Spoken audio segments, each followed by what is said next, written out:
Funding for This Is Nashville comes from you, our listeners, and Music City Prep Clinic, Nashville-based provider for PrEP and offering comprehensive sexual health services in an environment designed to be safe, professional, and shame-free. Learn more at musiccityprep.org. I'm Khalil Ekaluna, and this is Nashville. Podcast listeners may be familiar with the name, voice, and perspective of Lee Camp. He's the creator and host of the podcast No Small Endeavor, where he and guests engage in conversation around faith, politics, happiness, and human flourishing, to name a few of the many topics they traverse.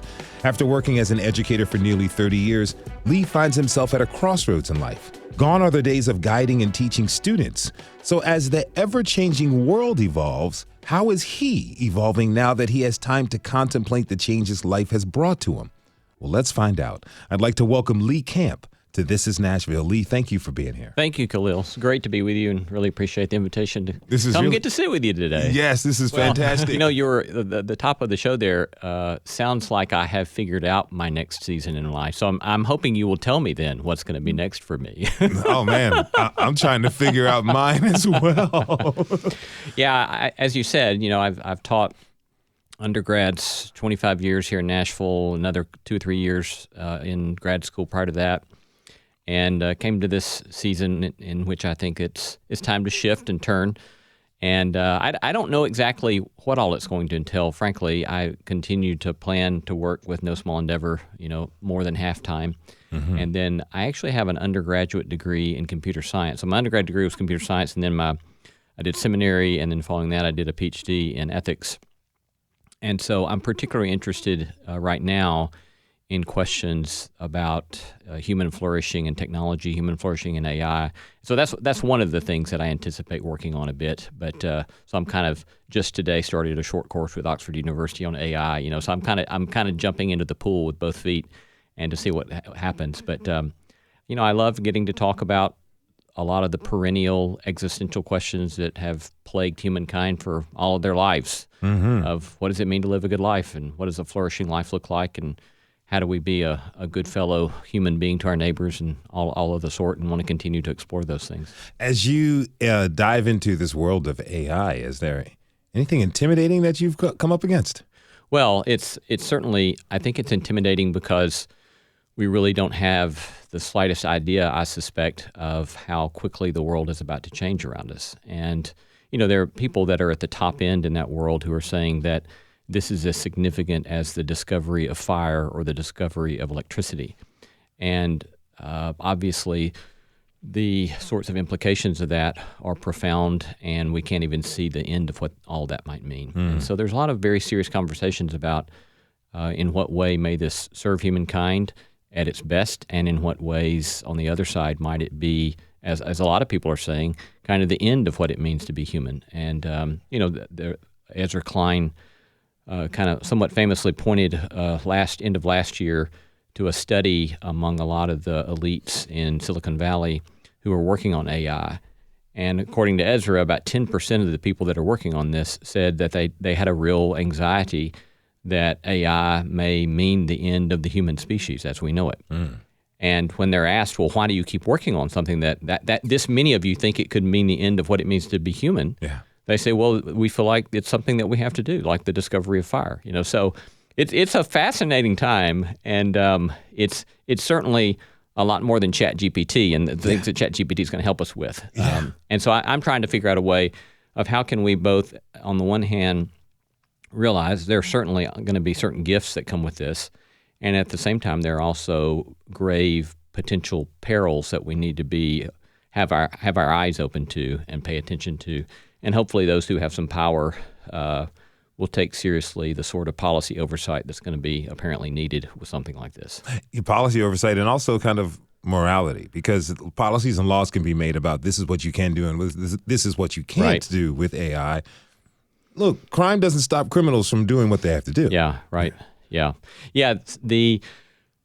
One of the kind of big-brained people that I have really found fascinating was a French sociologist named Jacques Ellul, who was writing in the middle part of the 20th century, And he was kind of a French polymath. I mean, he worked in all sorts of fields. He was just a brilliant guy. But probably his magnum opus was a book called The Technological Society. And in that book, he makes the case that what we have happening in human history past the Industrial Revolution is the rise of what he calls technique. And by technique, what he means is means and the ensemble of means, or he means the way in which we look for the most effective way and most quick way to get something done without asking toward what end or for what purpose. And he says that this sort of ideology is going to eat away at every form of community, because when you're always looking for the most efficient, the most quick way to get somewhere, obviously you can see the way that's going to eat away at traditions. It's going to eat away at relational commitments.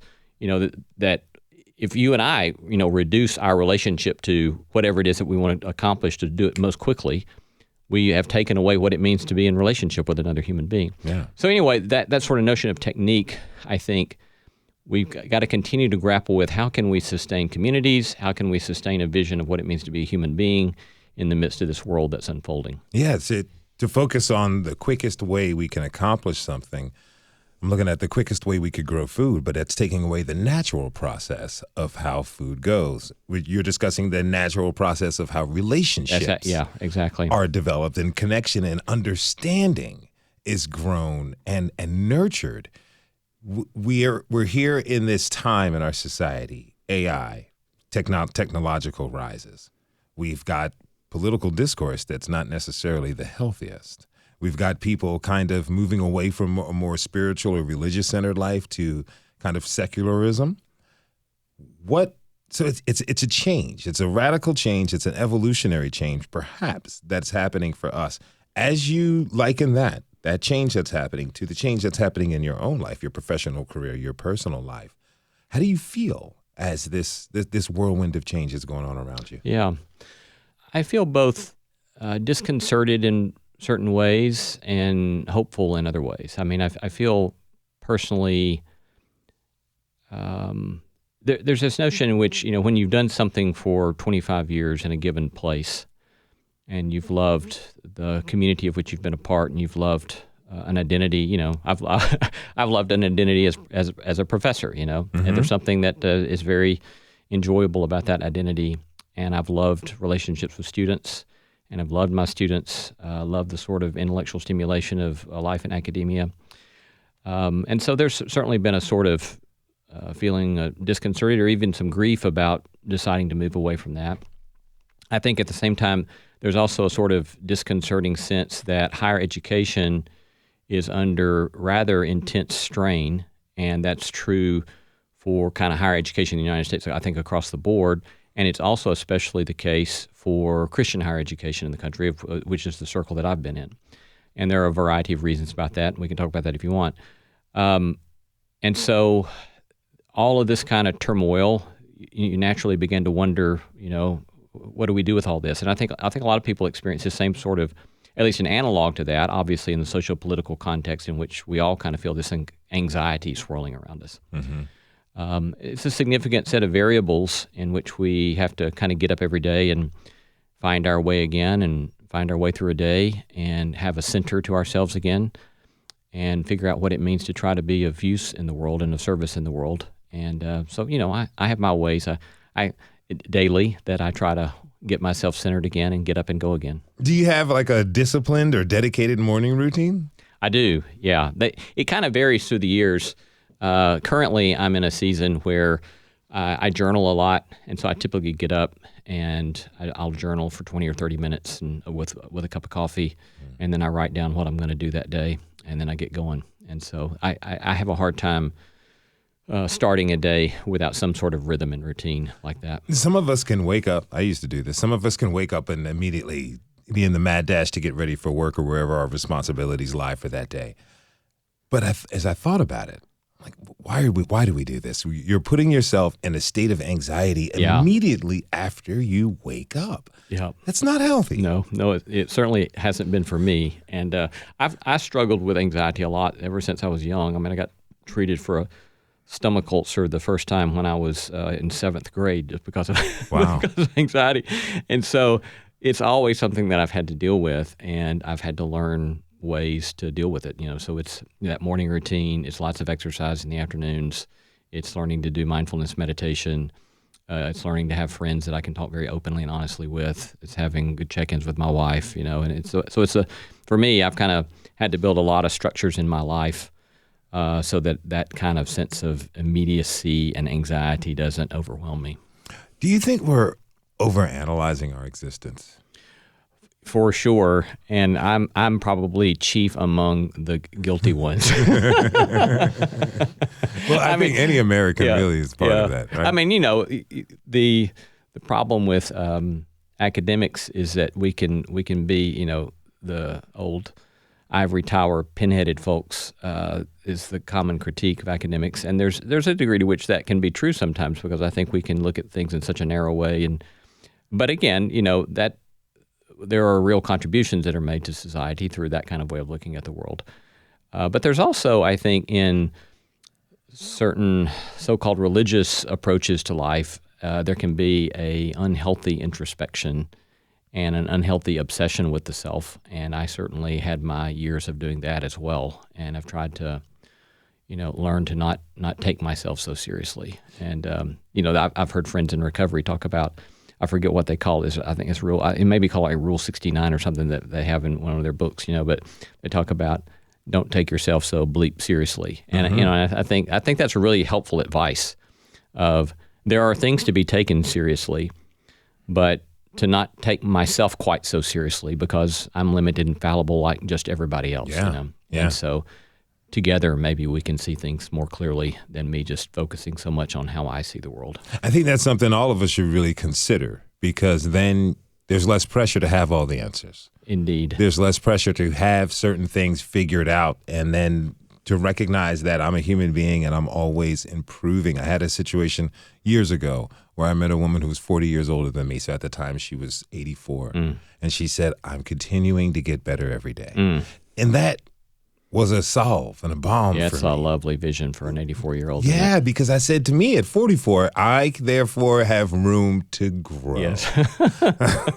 And let me just chill out on the constant judging of myself. And it helps tremendously. So anybody listening, don't take yourself too seriously. It's the perfect stress reliever. Yes. Now, you've long focused on the intersection between faith and politics in your work, in your course of study, and on your show. Those can be separate. Should they be separate and remain in separate places? Yeah. Well, I think that it depends on how we define the terms, I suppose, as to the answer I would want to give to that question.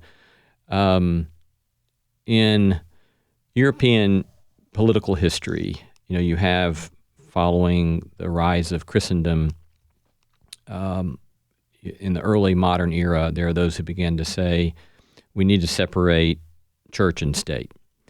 And that comes from two different directions. It comes from political philosophers who want some distance from the power of the church, and they're kind of disgusted and fed up with the church, and they want to find their own kind of way forward in the political realm. But there's also a minority in the Christian tradition, the so-called Anabaptists and the radical reformers in the 16th century, and then some of their forebears, who also say we need to separate church and state, because what it means to be a follower of Christ is a commitment to nonviolence. And if you go after trying to control the state, you are necessarily getting yourself in bed with power and thus subverting your Christian discipleship, which is a very fascinating kind. So both of these people are saying the same thing, but getting there from two very different perspectives. So there's all of that tradition about separation of church and state. At the same time, there's this question of, separation of faith and politics. One of the things that's interesting to me about all of the critiques of Christian nationalism, and I would be first among them, and I've done a lot of work on critiquing things like Christian nationalism, imperialism, colonialism, and the sort, and I think it's a devastating sort of approach. It's devastating to our communities, and it's devastating to Christian witness, both, I think. But I think that there's a messiness, a sloppiness, if you will, in the way some of that's getting talked about. For me, Christian nationalism is this sort of way of thinking about the nation state as having a sort of messianic role in human history. And then, because it has a messianic role in human history, it has a sort of exceptionalism that gets to get away with doing stuff we don't let other people get away with, right? So in other words, Woodrow Wilson, World War I, right? He sees the nations, he's a good Presbyterian, I think it was. He sees World War I as what he called the war to end all wars. Well, anybody who reads the Bible knows that that's language that comes from the Old Testament prophets, the Hebrew prophets, about ending war. And what he's doing is he's attaching that not to, in his own faith, Jesus of Nazareth, he's attaching it to the nation state. And then the nation state, because it has this call to end war, goes out and wages war. And so there's this crazy stuff that he says after the war where he goes out and says in these post-war speeches, things like, at last people are now seeing America, the United States of America, as the savior of the world. And it's this crazy, I mean, from my perspective, it's kind of crazy talk. But that's the way he's looking at the nation state. And so I think those are great examples of nationalism. However, sometimes these days I hear people attach the label nationalism to anyone who wants to bring their convictions informed by their faith to the public square. And in my mind, it's like, well, we all do that, right? You know, we all want to bring our deepest convictions to the public square because that's who we are. We want to be who we are in conversation with our fellows in the public square. And so in my mind, that's not so much a problem because it's what we all really want to do and all kind of really need to do. And so I would want to separate those. And I think there's a sharp line between those two, even though sometimes it might get a little fuzzy. But I think it's important to distinguish those. Do you think that when people are saying that Christian nationalism is people bringing, in the act of bringing their beliefs directed by their faith to the public square, is because the presentation of those beliefs, sometimes those beliefs can be quite demanding, or, you know, as I want to get to later in the show, zero-sum game. You're with me or you're not with me. Yeah.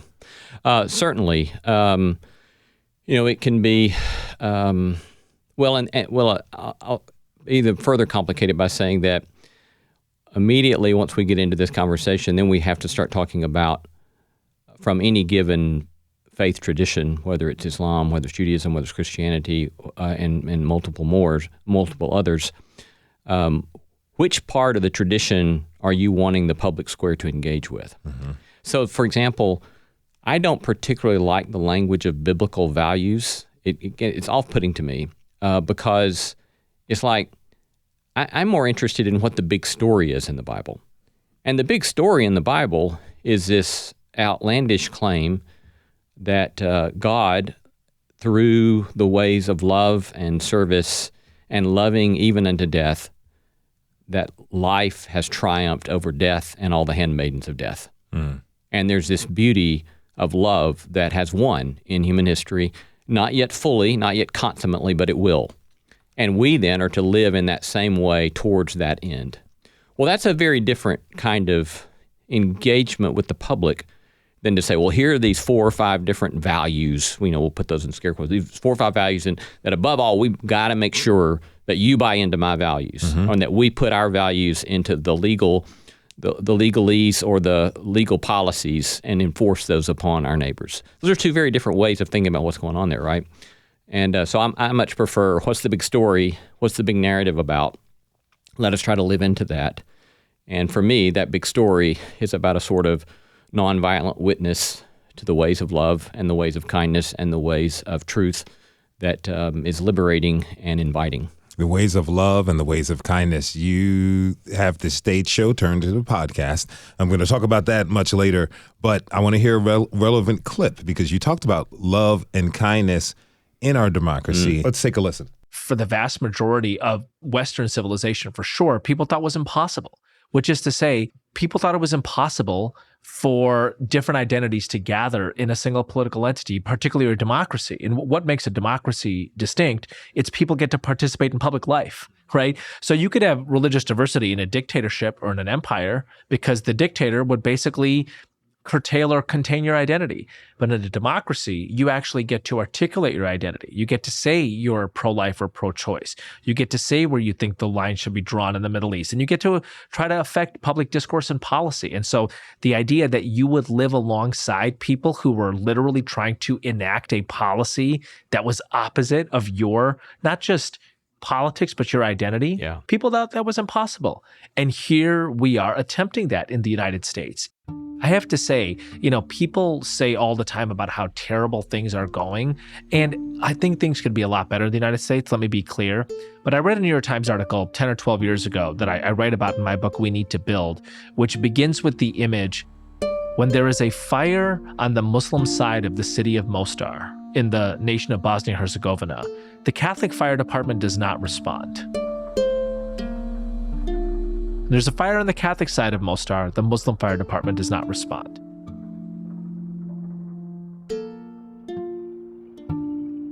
Now, you read that as an American, and it's like you're reading about Mars, because we don't have Catholic and Muslim fire departments, right? But what you're actually reading is a description of most of human history. In most of human history, groups that convene around a particular identity build institutions that serve their own community. And in the United States, we have a civil society that is largely built by people of particular identities that build institutions that serve people of all identities. All right, that clip is from Eboo Patel. He's the president and founder of Interfaith America. I love that clip from Eboo, and Eboo's done fascinating work. Eboo's a Muslim who is, his family's from India, Asian, Indian American, and he's known the sort of marginalization that he's experienced as a man of color. He's known the marginalization because of his faith tradition. And early in his career, he began taking seriously and seeing the ways in which certain so-called radical Christians, I think, as I recollect, it was kind of people in the so-called Catholic worker movement who often work among the poorest of the poor in cities. He was taken by them and their nonviolence, and started working with them, and started realizing that we really can bring our different traditions together. And there's a lot of overlap between them. And yes, there's still going to be things that we disagree on. But it's quite possible among these different traditions to show mutual care for one another and to show common care and for the desire for the common good in our communities. And, if there's been numerous studies that show that apart from the work that communities of faith have done in our cities would be much more impoverished because of all the social services that have been done by communities of faith. And he's saying, let's not continue to try to squelch that, but instead let's make space for realizing we really can do a lot of stuff together. And so let's practice this kind of mutual respect and this mutual kindness. And so it's like there's kind of two ways that interfaith stuff usually goes. One way is there are the sort of dig in your heels, you're different than me, we can't have anything to do with each other, and a distrust and a disrespect that comes out of that because of the differences. Then on the other hand, there are those who say, well, all religions are just saying the same things. They just want peace, and they're all the same thing, which is, to most every practitioner of a religious tradition, is highly disrespectful, because it's like, no, if you read the Quran and you read the Bible, they are different books and they're different texts and they're saying different things. What's more interesting, and what Eboo's trying to do, and which I think is more respectful to everybody, is to say, actually, we are different, but out of our differences, we actually can find resources to work alongside each other, to respect each other even more deeply if we kind of let one another bring truly who we are to the public square or to the relationship. And out of that, then we can do things together that we sometimes couldn't imagine. Let's take a short break. When we return, we'll continue our conversation with educator, author, and podcast host Lee Camp about virtue signaling and how we engender frustration, especially across dogmatic lines. Stay with us. This is Nashville.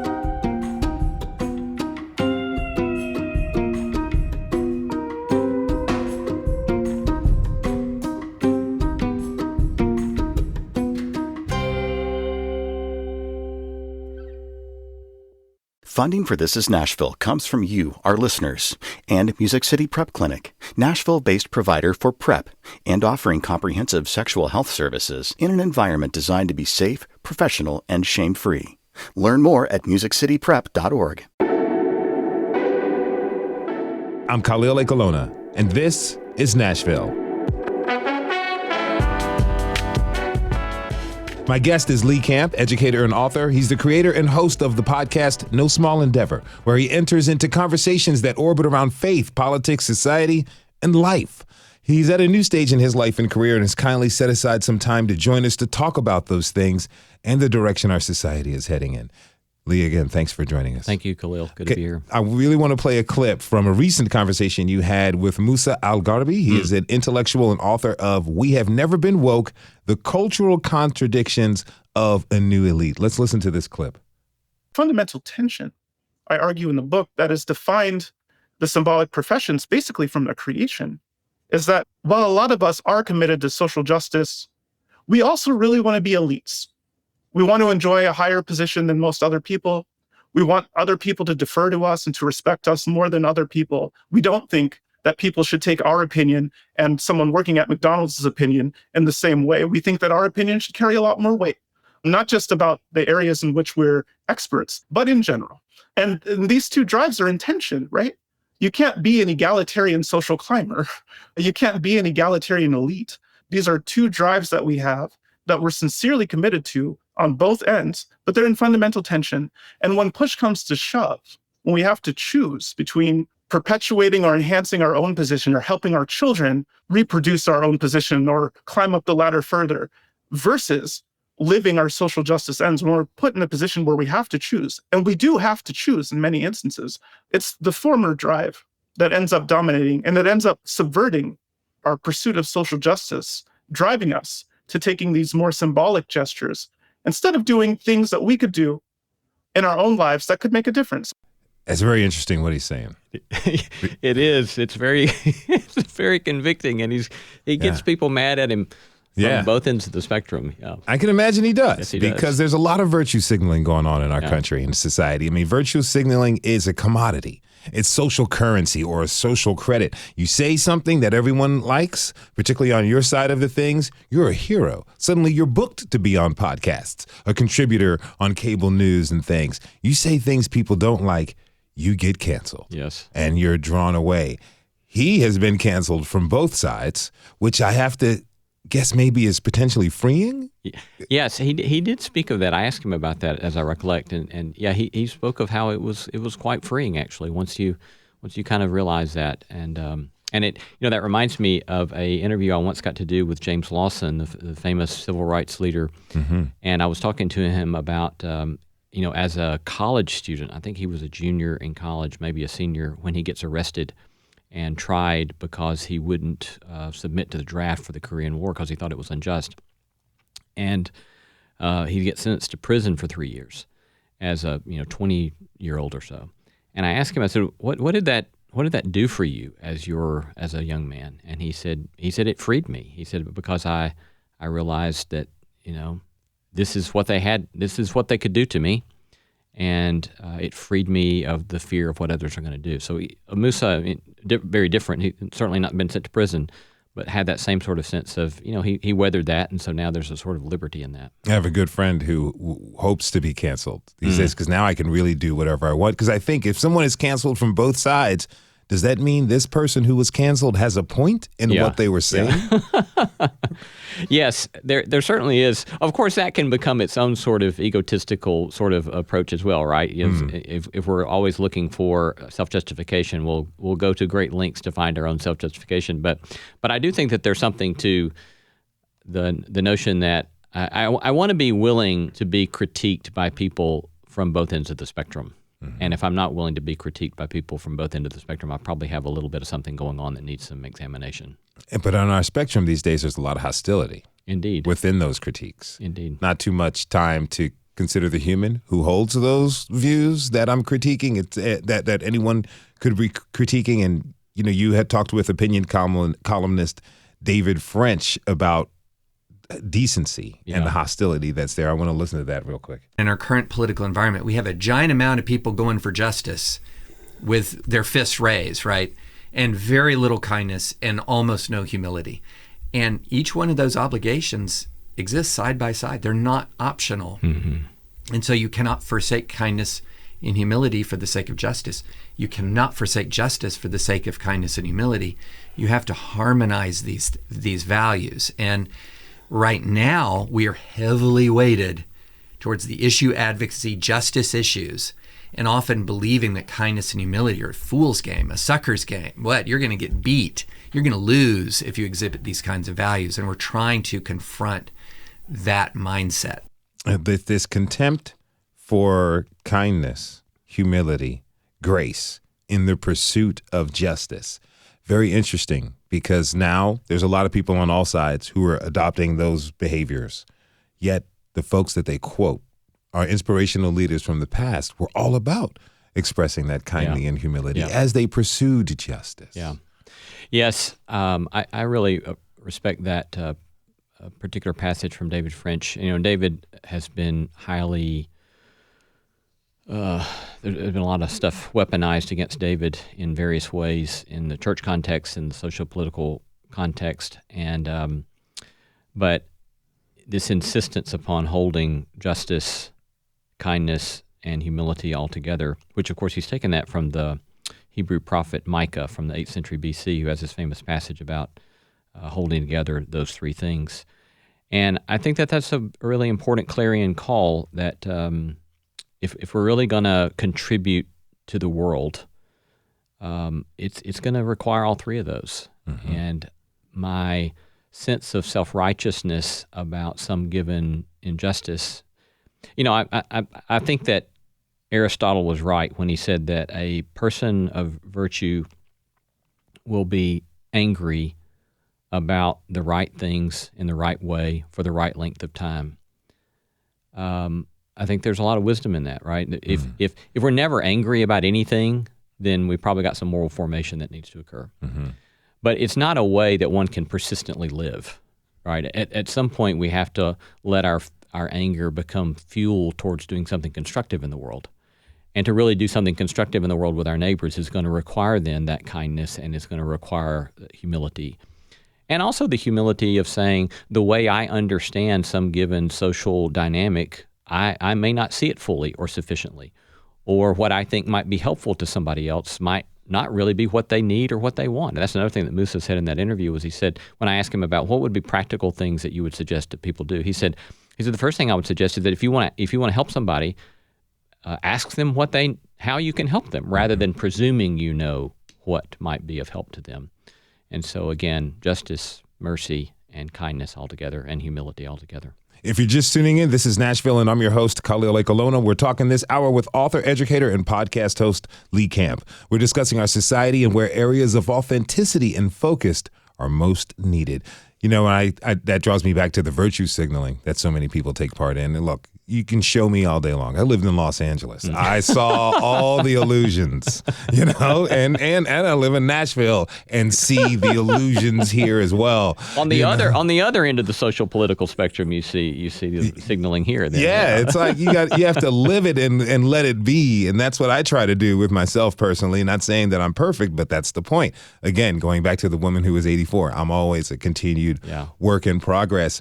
How can we, you know, you've witnessed Christian institutions wrestle with the duality of our socio-political world, the idea of right and wrong, good, evil, church, state, when to take action, when not to. There's some religious institutions that have been accused of virtue signaling and some that dove right in to these issues. How has that played out here in Nashville in your mind?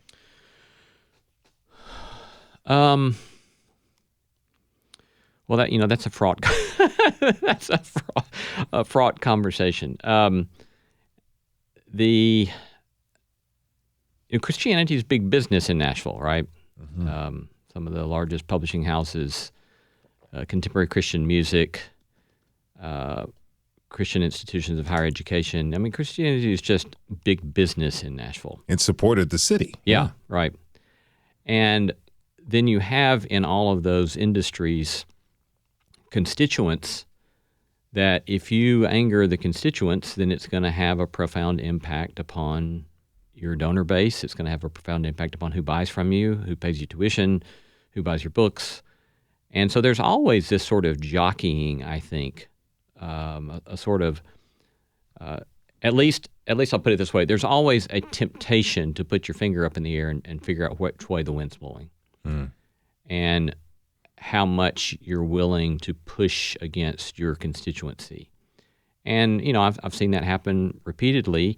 And I've also seen occasions where folks will say, yeah, we know that we're going to get some pain out of this, but we think that the right thing to do is X, Y, or Z, and we're going to do it regardless of what happens, right?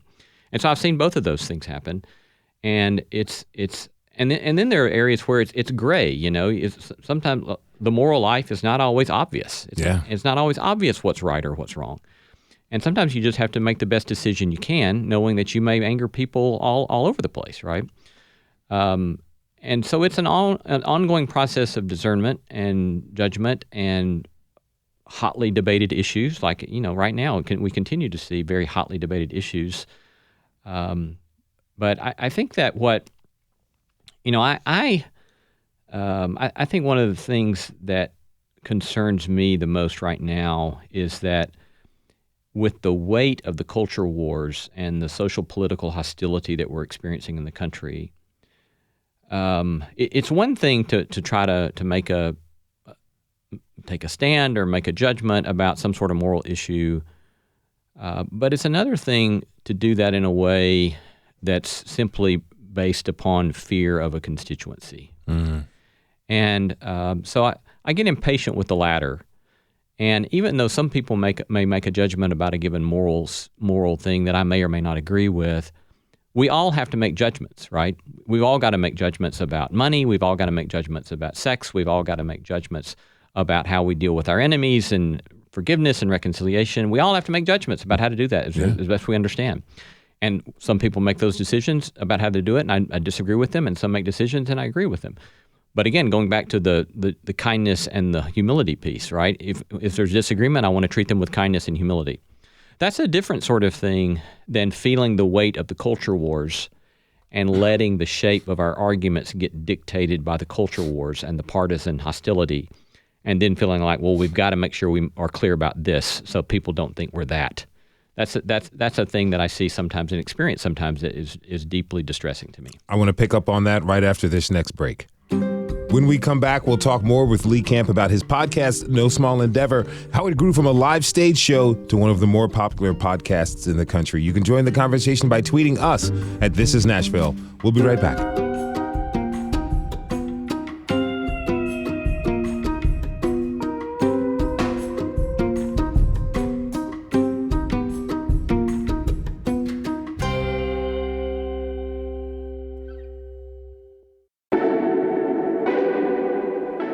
I'm Khalil Ekalona, and this is Nashville. I'm with Lee Camp, author, educator, podcast creator, and host. His podcast, No Small Endeavor, started as a live stage show.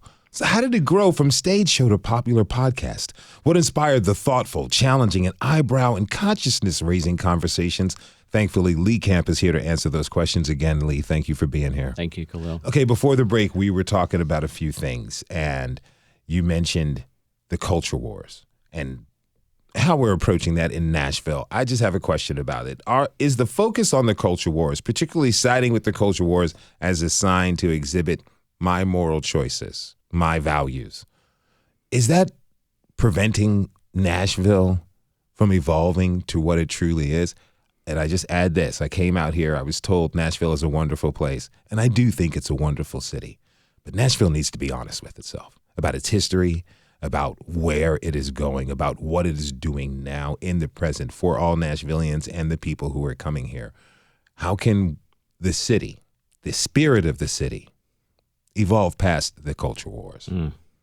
Well, I think, I don't know. I don't know the answer to that question. I wish I did. And I do think that there are certain practices that are an antidote to the worst fruit of the culture wars. And I think part of that is what you and I are doing and what you and I get to do in our daily work, and that is to find interesting people who are seeking to make a contribution to the world and letting them have a voice and seeing what they have to teach us. And presuming we don't have to agree with them on everything, right? That their identity may be very different than my identity, but to have a sort of openness and hospitality to one another to let beautiful things arise out of genuine community and letting people have a voice and participate and celebrate their gifts. And so I do think that even though that kind of stuff is getting isn't really seen as having the capacity to change a culture, I really think that it can, especially when more and more of us do that, right? And you don't have to have a microphone in front of yourself to do that. Matter of fact, in many ways, you can do it much better without a microphone in front of you. Yeah. And it's simply your neighbor. It's simply the people that you're with in the stores. And, I love that old line about everyone you meet is treat everyone you meet kindly because everyone you meet is fighting a great battle. And I think it's a beautiful sort of sentiment of realizing that we're all tender inside. We all are trying to make our way in the world and to see one another's humanity and stop reducing people to an issue. People are not issues. People are people. And we want to be treated like people, and we want to be received as people, and to have people try to understand who we are, where we're coming from, our story, our autobiography, and to make space for that with one another, I think can go at least a ways in, as I said, being an antidote to the ugliest parts of the culture wars. Yes, I got to be honest. When you said people aren't issues, I said, no, we're not issues, but we got them. We sure do have them, myself included. Okay, so I want to talk briefly about the Token Show. This was the predecessor to No Small Endeavor. Yeah. It was kind of like this Prairie Home Companion style show. Yes. How did it grow from that to No Small Endeavor? Yeah, so we started the stage show in 2008. As a matter of fact, I was my wife Laura and I were down at the Ryman Auditorium way back. I think it was New Year's Eve of 2006, and Garrison Keillor had come to town and he was doing a simulcast for New Year's Eve. And I had listened to him for years and had been to a number of his shows, but that night it was just so much fun that I thought, this would be fun to try to do something like this in Nashville. But since I'm a theologian and academic, I thought, what would it be like if we kind of did it with episodes that were oriented around some sort of question of social justice or social ethics or whatever. And so one thing led to another. A lot of wonderful human beings here in Nashville came along with us and helped us get that started. And it was a wonderful experience. And it grew more interest in it than we kind of ever imagined that we would have. And so then that kind of has plugged along through the years, and then we started a long format interview podcast. And our friend here, Anita Bugg at WPLN, was so a wonderful partner in helping us get started on Nashville Public Radio, and she kind of helped coach us through a different sort of format on radio. And I'll always be very grateful for Anita's encouragement and Anita's help in that next phase of our work. And so that started the end of 2020. Then last year we started it with a national syndication deal with PRX. And so it's just kind of grown in ways I didn't imagine, but it's been lovely and it's been wonderful, and I get to meet so many fascinating people. You've talked with a lot of folks. We have. It's been wonderful. And sometimes their views don't align with your own. Sure. But it doesn't stop you. No. Yeah. Sometimes that gets you canceled. I was reading it's on 41 stations, including WPLN. It's been criticized by both sides. I read that a station in Kent, Ohio, canceled the show because it was too Christian. That is correct. How'd you respond when you heard that? Well, I was I was a little hurt. Yeah. Yeah. I was a little hurt because we try to be hospitable to everybody, and but at the same time, we went back and looked at the prior month of broadcasting, and we thought, okay, well, we can see there were ways that we could have improved our hospitality in those 4-6 weeks preceding that announcement that was made to us. So we tried to take the feedback and learn what we could from it and keep going. Mm-hmm. All right. I want to play a clip that you had when you spoke with a scientist and co-founder of Urban Ocean Lab, Ayanna Elizabeth Johnson. Let's listen to that. We have 3 generations of people who have now been working on climate. And all these people who are just working so hard, so serious all the time, and a lot of people burning out. because we can't actually just bang our head against the wall trying to make change for our whole lifetime. We'll be miserable and we'll have a really bad headache. So it's interesting. People are always like, you're so hopeful, you're so optimistic. And I'm actually not. I'm a realist. I'm like very in touch with the possibility that things don't go well, but like also what if we get it right, you know? This sense of possibility is what drives me. And so finding ways to bring joy into this work, I realize that what people, when they think of me as hopeful or optimistic, what they really are seeing that is that I'm joyful, because we just have to do this stuff. Like, this is the work of our lifetime. So why don't we find ways to make it delightful? You know, one thing I appreciate about the conversations you have is that they all challenge the popular in the moment zeitgeist.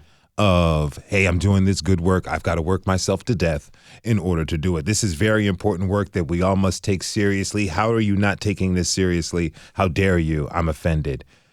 You challenge that zeitgeist without worrying how other people would feel. There's been times where there's a lot of other shows, television, radio, other podcasts that mute themselves, muzzle themselves, highly edit and contort themselves to be appealing to everyone. You all don't worry about folding yourself into a pretzel. You all dive deep into conversations with people who will be real and authentic. Well, thank you. Yeah. Yeah, I appreciate that. And I do think that in many ways, I think it goes back to trying to be hospitable to one another's humanity, you know, and none of us are wired to be this sort of grieving, exhausted, heavily burdened with the hardships of the world. And the world has lots of hardships, right? Mm-hmm. And we know there's a sort of grave set of difficulties that we have to face. But in that interview with Ayanna, Dr. Johnson, you know, I was telling her that I have started reading in the last number of years this science fiction writer that I've really gotten very fond of, named Kim Stanley Robinson. He's a good secularist who does a lot of science fiction, and he's one of the greatest thinkers on climate science, you know, around in the science fiction world.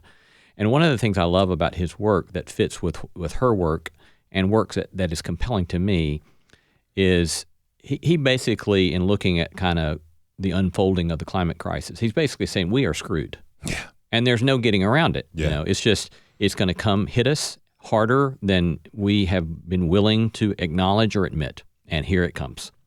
So he's got that realism. And then he's also got this sort of hopefulness about, okay, here it comes. So now what are we going to do? And this sort of hopefulness about the human spirit that still can get up and find people that we can collaborate with and do something good for our communities, do something good for the globe and good for the world. And that's what I hear Dr. Johnson saying is, you know, it's delight. And which reminds me of another interview I did one time with Ben Cohen, the famous founder of Ben & Jerry's ice cream, who's, you know, a very famous activist. And they're always doing funny stuff, you know, as Ben & Jerry's ice cream.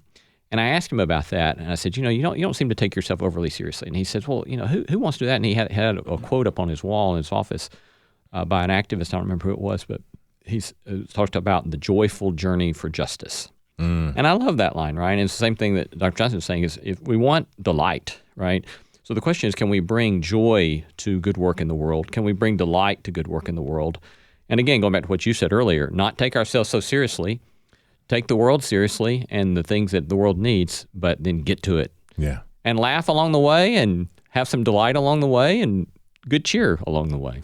Well, let me ask you a final question. How do you, in this new stage of your life, how do you plan to have delight, not only in your life, but whatever work you decide to take up doing? Yeah, thank you for that. I'm going to have to keep working on it, but I like our executive producer of No Small Endeavor, Jacob Lewis, got me using manual typewriters. And so when I was starting this new season of life, I pulled out a sheet of paper and put it in my manual typewriter because I wanted to write down some things, to type down some things that I wanted to be key for me in this season of life. And the first paragraph was, and I was just looking back over it this week, is insist upon making it a joyous, fun time in life. You know? And again, there's lots of serious work that needs to be done, But I think we'll just keep looking for the ways in which it can be delightful.